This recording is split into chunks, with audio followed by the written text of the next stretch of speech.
අයිබෝන් වාහන ආනයනය නතර කරයිද ඉස්සරහදි මොකක්ද වෙන්නේ කියන කාරණය පිළිබඳව ගොඩක් දෙනෙක්ට තියෙන ලොකු ප්‍රශ්නයක්.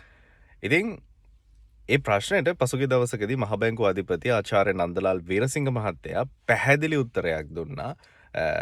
ප්‍රධාන පෙළේ නාලිකාවක් සමග සම්මුඛ සාකච්ඡාවකට එක්වෙමින් කිසිසේත්ම වාහන ආනයනය නතර කරන්නේ නැහැ කියන කාරණය. හැබැයි අපිට කියන්න තියෙන කාරණ එහෙම නැත්නම් රජය ගන්න සමහර තීන්දුව තීරණ හින්දා අපිට ඔබව දැනුවත් කරන්න තිබෙන්නේ විශේෂයෙන්ම මේ වාහන ආනයනය කියන එක රජය විසින් යම් තාක් දුරකට ඩිස්කරේජ් කිරීමක්.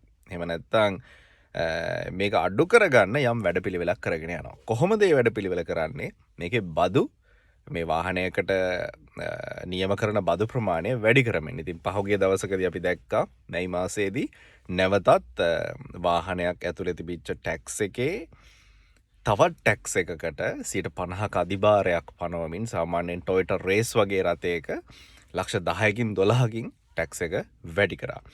ඉතින් තවමත් ජපානයෙන් වාහනයක් ගෙන්න ගන්න බලාපොරොත්තුවෙන් ඉන්න ඔබට කියන්න තිබෙන දේ තමයි ඔබ තවමත් පරක්කු නැහැ.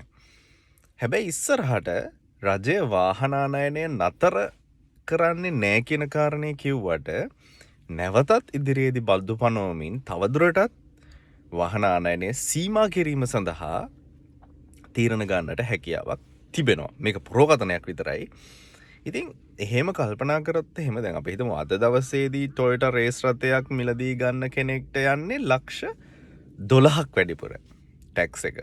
හැබැයි අපි හිතමු තව මාස 2කින් වගේ රජය තීන්දුවක් ගන්නවා නැවත ටැක්ස් එක වැඩි කරන්න. එතකොට අපි හිතමු එතනින් වැඩි වුණා කියලා ලක්ෂ 10ක්. එතකොට සාමාන්‍යයෙන් ඒ මාස 2කට පස්සේ මිලදී ගන්න කෙනාට සම්පූර්ණ ටැක්ස් එක වැඩිලා තියෙනවා ලක්ෂ 20ක් විතර. එතකොට ඔබ යම් මුදලක් හදාගන්න බලාපොරොත්තුවෙන් ඉන්නවා නම් කියන්නේ ටෝටල් එක හරි මම මේ ගාන හදාගත්තට පස්සේ තමයි වාහනයක් ගන්න යන්නේ කියන කාරණේ. හැබැයි ඔබ අමතක කරන්න එපා ඔබට CIF එක එහෙම නැත්නම් ජපානයට ගෙවන්න ඕන මුදල ගෙවලා මාස 2කින් 2.5කින් වගේ තමයි මේ වාහනේ ලංකාවට ඇවිල්ලා මේකේ ටැක්ස් එක ගෙවන්න ඕන වෙන්නේ. ඉතින් ඔන්න ඔය කියන කාරණේත් අවබෝධ කරගෙන තමන්ගේ මුදල් කළමනාකරණය කර ගැනීමේ අවස්ථාවක් තිබෙනවා. ඉතින් මටත් ගොඩාක් අය කතා කරනවා වාහනානයනය කරගන්න. ඉතින් ඕගොල්ලන්ටත් පුළුවන් WhatsApp එකෙන් හෝ මගේ Facebook ගිණුමෙන් රන්දික රවින් සපුආරච්චි Facebook ගිණුමෙන් මැසේජ් එකක් දාන්න. හැබැයි තාමත්ම කාරුණිකව ඉල්ලා සිටිනවා ඉදිරි සති 2-3 ඇතුළතදී වාහනයක් ගෙන්නන්න බලාපොරොත්තුවෙන් ඉන්නවා නම් විතරක් කෙටි පණිවිඩයක් යොමු කරන්න. ස්තුතියි.